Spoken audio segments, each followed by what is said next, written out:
First of all, let me point out to Blake Lively, you are an actress. Unless you signed on as a producer or a director, there's literally no reason why your creative input should matter.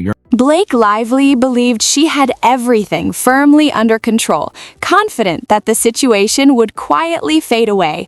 She maintained her public composure and appeared unbothered, giving the impression that no outside voice could disrupt her narrative or influence public opinion.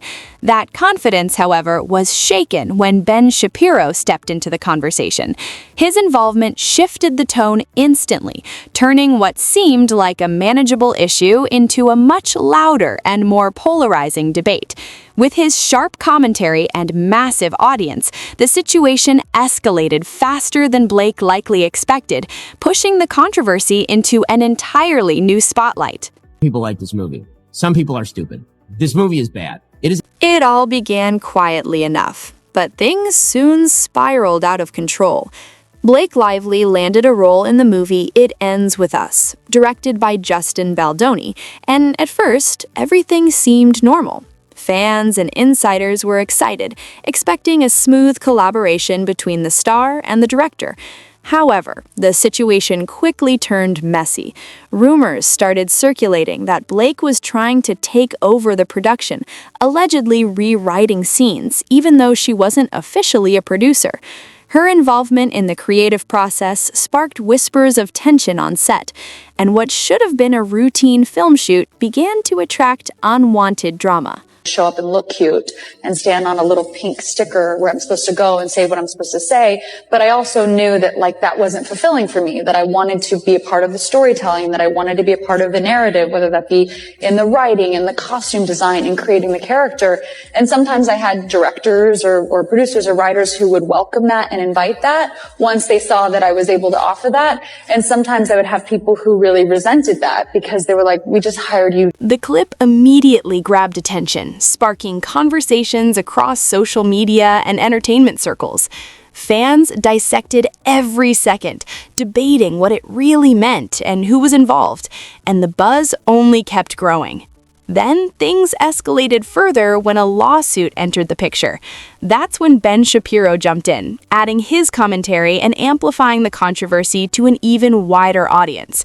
His involvement turned what was already a hot topic into a full-blown media storm. Oops! That turns out to be a bad tactic.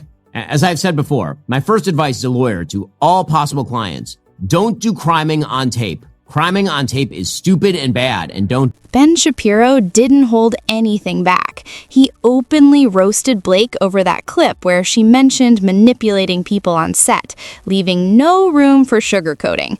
His commentary was sharp, direct, and unfiltered, making it clear he had strong opinions about her behavior. He argued that Blake was acting selfishly and not respecting the collaborative nature of filmmaking. According to him, her actions came across as controlling and dismissive of the team, painting a picture of someone who wasn't playing fair behind the scenes. Point out to Blake Lively, you are an actress. Unless you signed on as a producer or a director, there's literally no reason why your creative input should matter. You're an actor. If you want to write your own script, you should go write your own script. If you want to sign on to a movie with the understanding that you're going to actually make script changes, then great.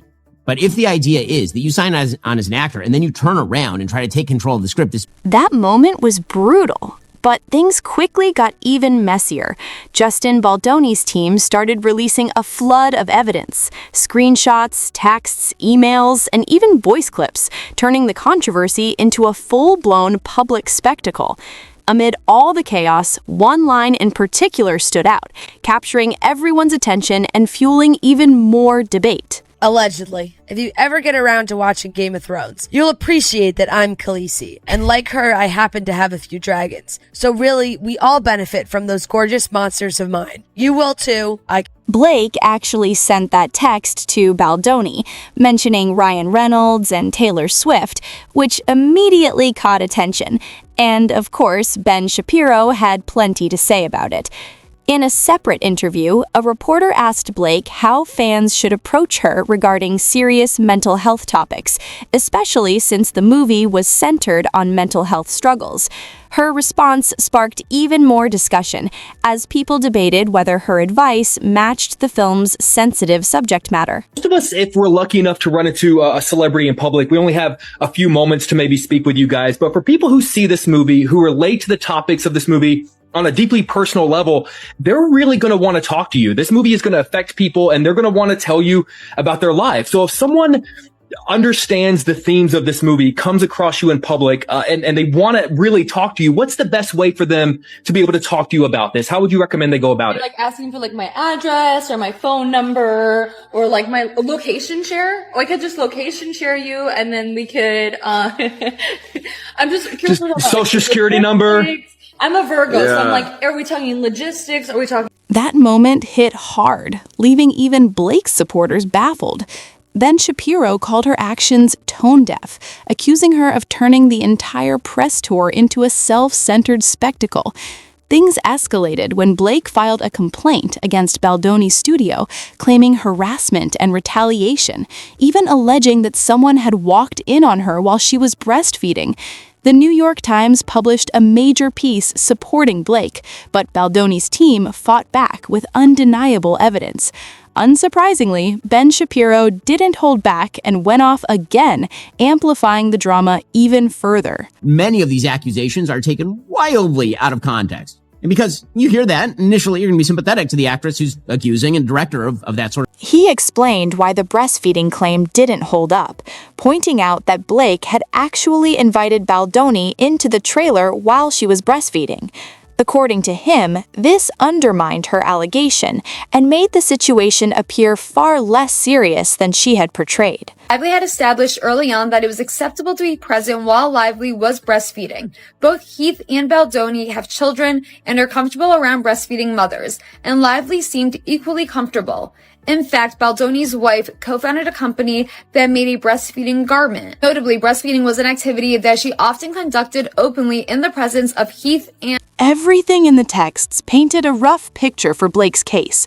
Her lawsuit claimed that Baldoni had fat-shamed her after giving birth, and rumors even suggested that Ryan Reynolds had exploded at Baldoni over it. However, once the messages surfaced, the truth came out. Baldoni hadn't fat-shamed her at all. He had actually been supportive, discussing only a back injury with her trainer and never commenting on her weight. You see the text with him and Blake being like, please don't worry about this at all. I got you. It's just the picture they're painting of him is so gross. It's another Amber Johnny situation. Then the Deadpool versus Wolverine drama unfolded. In the movie, there's a character named Nice Fool, soft-spoken, overly nice, with fake feminist vibes, who ends up being brutally killed off. The way the character was written and treated quickly became a talking point, sparking debates among fans and critics alike. Of course, and in a rather gruesome fashion. I thought that was actually maybe the only funny part of the movie. But if you can't avoid this movie, you absolutely should. Baldoni claims that the character is actually based on him. His lawyer even sent a formal letter to Marvel demanding that they preserve all files and materials related to Nice Fool, signaling that he was taking the matter very seriously and preparing for potential legal action. She is Lainey, has a plan to settle down and start a family, and it falls apart. So she puts on a fake baby bump, tells a lie, and accidentally falls for her dream. Baldoni claimed that he lost hundreds of millions of dollars due to Blake's accusations. He was removed from directing a Pac-Man movie and even cut from his agency, all allegedly because Blake, Ryan Reynolds, and their PR team orchestrated a full-blown smear campaign against him. Reports suggested they went as far as bringing Taylor Swift into script meetings while Ryan was rewriting scenes, despite Baldoni still being the official director. Ben Shapiro weighed in, calling the entire power play absolutely insane. The public began to shift, with many starting to side with Baldoni as more details emerged. The drama escalated even further when Baldoni countersued Blake Lively and Ryan Reynolds for a staggering $400 million. Ben remarked that this was shaping up to be Hollywood's next massive PR disaster, and with each revelation, the stakes and the public's fascination only grew higher. Tells Justin, this is in the latest lawsuit, I know you've never watched Game of Thrones, but when you get around to watching it, you'll realize I'm Khaleesi. And these are my dragons. And I have the best dragons in the business, right? Ryan Reynolds and Taylor Swift. And what they're alleging is that, let's face it, none of us has ever heard of Justin Baldoni before this whole thing. I mean, who the hell is he? I guess he's in some small thing I never saw. But she's saying, F with me and we'll crush you. My dragons and I, the biggest movie star, one of them in the planet, the biggest pop star in the planet, and I will hurt you unless I get... This wasn't just bad press anymore. It was real damage, Baldoni said, claiming he lost movies, brand deals, and major projects because of the smear campaign. Ben Shapiro even presented the receipts, showing how this kind of power play is a recurring pattern in Hollywood, where big names use their influence to crush smaller ones. Fans also recalled the Game of Thrones reference Blake had sent Baldoni, which many interpreted as Ryan Reynolds and Taylor Swift being her dragons in the situation. Ben, along with Megyn Kelly, broke down the entire scenario quickly, highlighting how fame, influence, and media strategy collided to escalate the controversy. His lawyer, in his legal complaint against the Times, shows you the whole text exchange, which the Times had, we presume, in which they use a sarcasm emoji, and the woman saying, I did it, explicitly says, except I didn't do it. And they're lamenting that they didn't do it, but everybody's going to think that they did do it, but they didn't. It wasn't just a joke. It was a written threat. Baldoni's team went all out, launching an entire website to share everything: emails, texts, voice notes, and detailed timelines. Ben Shapiro was stunned, pointing out that this was no longer simple drama. It had become an all-out reputation war. Blake's strategy seemed clear: claim harassment, secure a New York Times feature, and flip the narrative. But Ben exposed the bigger issue. The Times had left out full conversations and cherry-picked texts to make Baldoni look bad. Meanwhile, Baldoni's team held the complete, unedited receipts, showing the story in its full context. I think is going to be pretty severe because his whole image is this cool guy who's very easy to get along with, friends with everybody, jokey. But if it turns out that he's standing sort of in the wings of the shadows, ready to go after anybody who crosses Blake Lively's bizarre machinations, that's not a great look for him. That level of manipulation blew up quickly, and the public definitely took notice. Behind the scenes, Ryan Reynolds wasn't just Blake's husband. He wasn't only rewriting scripts or holding secret meetings. Allegedly, he was pressuring Baldoni's agency to drop him, and it worked.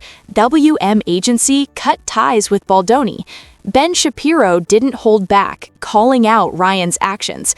Meanwhile, Blake's best friend, Taylor Swift, wasn't just sitting on the sidelines. She was reportedly involved in the drama as well. In years, it's been all about believe women, but I've always been more of a fan of believe the truth. And after seeing with my own eyes all of the receipts that he included, countless text messages, emails, and so much of it had never been incorporated in any of the lawsuits. There's multiple lawsuits going on. Taylor Swift was allegedly present in the same apartment during those script control meetings.